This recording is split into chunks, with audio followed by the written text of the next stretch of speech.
नमस्कार मित्रांनो, live weather YouTube चॅनलमध्ये आपलं मनापासून स्वागत आहे। संपूर्ण एप्रिल महिन्यात राज्यामध्ये कसं हवामान असणार आहे या संदर्भातला अपडेट आपण या व्हिडिओमध्ये तुम्हाला देण्याचा प्रयत्न करणार आहोत।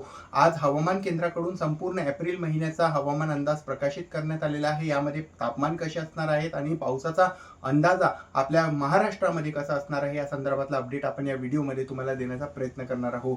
पुढच्या 3 दिवसांमध्ये राज्यातील काही भागात गारपिटीची शक्यता दिसत आहे आणि आता सध्या राज्यामध्ये मागच्या 24 तासांमध्ये सुद्धा गारपीट झाली आहे। आणि मी जेव्हा हे व्हिडिओ तुमच्या समोर बनवत आहे, तुमच्यासाठी बनवत आहे हवामानासंदर्भात, तर सुद्धा मध्य महाराष्ट्रातील उत्तर भागामध्ये पाऊस पडत आहे।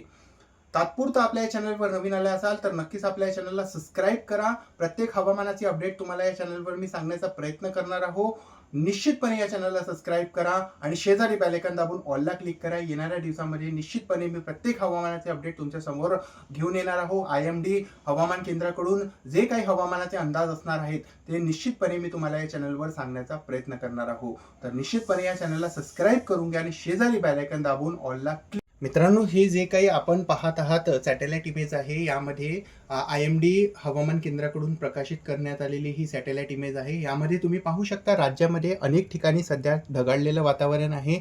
यामध्ये खास करून मध्य महाराष्ट्राचा जो काही भाग आहे यामध्ये आपल्याला ढगाळलेलं वातावरण खास करून दिसत आहे। आणि इकडे विदर्भाच्या भागामध्ये आज आपल्याला पाऊस पाहायला भेटलेला नाही आहे। मागच्या 24 तासांमध्ये बऱ्यापैकी भागात विदर्भात पाऊस झालेला आहे। अकोला, बुलढाणा, तसंच अमरावती, वर्धा, नागपूर, भंडारा, गोंदिया या संपूर्ण भागामध्ये पाऊस झालेला आहे। आणि मागच्या 24 तासांमध्ये जर की तुमच्या जिल्ह्यांमध्ये गारपीट झाली असेल किंवा पाऊस झाला असेल तर निश्चितपणे तुम्ही कमेंट करू शकता। जर की तुम्ही पुण्यामधून ही व्हिडिओ पाहत आहात तर पिंपरी आणि चिंचवडच्या भागामध्ये काल जबरदस्त गारपीट झाली होती, तर त्या भागामधून जर तुम्ही व्हिडिओ बघत असाल आणि त्या भागामध्ये सुद्धा गारपीट झाली असेल तर निश्चितपणे या व्हिडिओच्या खाली तुम्ही कमेंट करून मला कळवू शकता। सध्या एक पश्चिमी आवर्त येणाऱ्या 2 तारखेला हिमालयाच्या भागामध्ये येणार आहे। इकडे आंध्र प्रदेशच्या भागावर एक सर्क्युलेशन आहे, असमच्या भागावर एक सर्क्युलेशन बनलेलं आहे। या व्यतिरिक्त महाराष्ट्रामध्ये वाष्पाचा पुरवठा वाढलेला आहे आणि उद्यापासून हा वाष्पाचा पुरवठा आणखी वाढणार आहे। महाराष्ट्रातील बहुतांश जिल्ह्यांमध्ये हा वाष्पाचा पुरवठा येणार आहे आणि गारपिटीची शक्यता उद्यापासून आणखी हळूहळू राज्यामध्ये वाढणार आहे।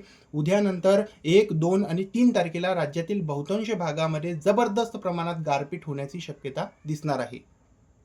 मित्रांनो, आज हवामान केंद्राकडून संपूर्ण एप्रिल महिन्यासाठी हवामान अंदाज सांगण्यात आलेला आहे। तर यामध्ये मॅक्सिमम टेम्परेचर्स जर आपण बघितले तर मॅक्सिमम टेम्परेचर्स राज्यामध्ये कमीच असणार आहेत अशी शक्यता हवामान केंद्राकडून वर्तवण्यात आलेली आहे। या मॅपमध्ये तुम्ही पाहू शकता महाराष्ट्रामध्ये आपल्याला मॅक्सिमम टेम्परेचर्स कमीच दाखवण्यात आलेले आहेत। आणि यामध्ये जर आपण सरासरीचा तुलनेचा नकाशा बघितला तर इथे पाहू शकता महाराष्ट्रामध्ये कोकणचा भाग सोडला तर संपूर्ण भागामध्ये, विदर्भाच्या भागामध्ये नॉर्मली एप्रिल महिन्यामध्ये 40 अंश सेल्सिअस पेक्षा जास्त तापमान जातो। पण सध्या हवामान केंद्राकडून आपल्या महाराष्ट्रामध्ये खास करून विदर्भाच्या भागामध्ये तापमान कमी राहणार आहे, 40 अंश सेल्सिअस पर्यंत राहू शकतात अशी शक्यता सांगण्यात आलेली आहे। बाकी त्या पुढे जर काही अपडेट येतो तर नक्कीच आपण तापमानासंदर्भात तुम्हाला या चॅनलवर देण्याचा प्रयत्न करणार आहोत। त्यानंतर जर आपण हीट वेव्ह कंडिशन आपल्या राज्यामध्ये कशी असणार आहे या संदर्भात तुम्हाला अंदाजा दिला तर इथे एप्रिल महिन्यापासून जून महिन्याच्या मधात राज्यामध्ये मध्य महाराष्ट्राचा भाग आणि पश्चिम विदर्भाच्या भागामध्ये हीट वेव्ह कंडिशन आपल्याला अधिक प्रमाणात पाहायला भेटू शकते। खास करून उत्तर मध्य महाराष्ट्राच्या भागामध्ये मई महिन्यामध्ये अशी परिस्थिती बनू शकते। त्यानंतर आउटलुक जर आपण इथे बघितला तर मध्य महाराष्ट्राच्या भागामध्येच अधिक प्रमाणात आपल्याला एप्रिल महिन्यामध्ये हीट वेव्ह कंडिशन पाहायला भेटू शकते। उष्णतेची लाट ज्याला म्हणतात ते पाहायला आपल्याला इथे भेटू शकते। एप्रिल महिन्याच्या मधात आपल्याला अशी परिस्थिती मध्य महाराष्ट्राच्या भागामध्ये पाहायला भेटू शकते। आता सर्वात मोठा अपडेट जे की पावसाचा आहे आणि संपूर्ण एप्रिल महिन्यामध्ये राज्यामध्ये पाऊस कसा पडणार आहे या संदर्भातला जर की हा मोठा अपडेट तुम्हाला मी दिला तर इथे राज्यामध्ये सरासरीच्या तुलनेत पाऊस वाढणार आहे। संपूर्ण एप्रिल महिन्यामध्ये पाऊस अधिक प्रमाणात राज्यामध्ये सक्रिय राहण्याची शक्यता हवामान केंद्राकडून वर्तवण्यात आलेली आहे। यामध्ये राज्यामध्ये सरासरीच्या तुलनेत पाऊस अधिक पडणार आहे असा आपल्याला अंदाजा हवामान केंद्राकडून देण्यात आलेला आहे। इथे पाहू शकता मराठवाड्यामध्ये सरासरीच्या तुलनेत अधिक पाऊस पडणार आहे, म्हणजे की एकंदरीतच हवामान केंद्राकडून एप्रिल महिन्यामध्ये सांगण्यात आलेलं आहे की गारपिटीचा पाऊस अधिक असणार आहे। अधिक प्रमाणात राज्यामध्ये गारपिटीचा पाऊस आपल्याला अनेक जिल्ह्यांमध्ये पाहायला भेटू शकते। खास करून मध्य महाराष्ट्र आणि इकडे मराठवाड्याच्या जिल्ह्यांमध्ये जास्त गारपिटीचा पाऊस, नांदेड, परभणी, हिंगोली, धाराशिव हे जे काही जिल्हे आहेत या भागामध्ये गारपिटीचा पाऊस अधिक प्रमाणात आपल्याला संपूर्ण एप्रिल महिन्यामध्ये पाहायला भेटू शकते. मित्रांनो, पुढील 24 तासांमध्ये राज्यातील काही जिल्ह्यांमध्ये गारपीट होण्याची शक्यता असणार आहे. यामध्ये अहिल्यानगर आणि पुण्याच्या भागामध्ये काही ठिकाणी पाऊस पडू शकते. त्यानंतर नंदुरबार, धुळे आणि जळगावच्या आसपासही काही ठिकाणी काही पॅचेसमध्ये वादळी वाऱ्यासह विजेच्या कडकडाटासह पावसाचे ढग निर्माण होऊ शकतात. तिकडे नांदेड, परभणी, हिंगोली, धाराशिवपर्यंत तुरळक ठिकाणी पावसाचे ढग उद्या आपल्याला पाहायला भेटू शकतात. त्यानंतर चंद्रपूर आणि गडचिरोलीमध्ये सुद्धा आपल्याला काही ठिकाणी हलके पावसाचे ढग पाहायला भेटू शकतात, अशी शक्यता आपल्याला इथे दिसत आहे. पुढे आपण जर बघितलं आणि येणाऱ्या 1 तारखेचा अंदाजा तुम्हाला दिला तर 1 तारखेला राज्यामध्ये पाऊस वाढताना आपल्याला दिसत आहे. आपण या GFX वेदर मॉडेलमध्ये सुद्धा पाहू शकता राज्यामध्ये येणाऱ्या 1 आणि 2 तारखेला पाऊस वाढताना आपल्याला दिसत आहे. हा मॅप 2 तारखेचा आहे. मागचा जो होता तो 1 तारखेचा होता. हा 2 तारखेचा अंदाज आहे. यामध्ये आपल्याला आपल्या राज्यामध्ये पाऊस वाढताना दाखवत आहे GFX वेदर मॉडेल.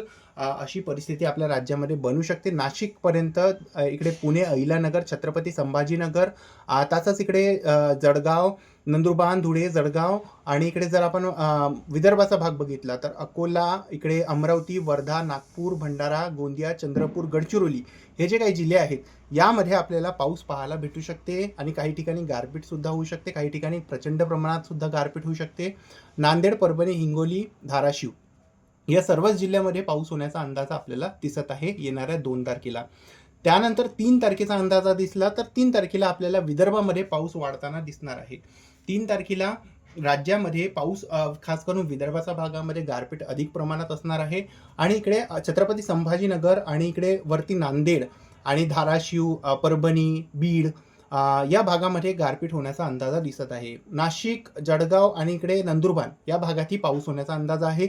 जर इकडे कोस्टल आपण भाग बघितला तर कोस्टल भागामध्ये जास्त काही पाऊस होण्याचा अंदाज नाही आहे. पुणेसह त्याचा खालचा भाग सातारा आणि इकडे सोलापूर, कोल्हापूरमध्ये 1-2 ठिकाणी पाऊस होण्याचा अंदाजा असणार आहे येणाऱ्या 3 तारखेला.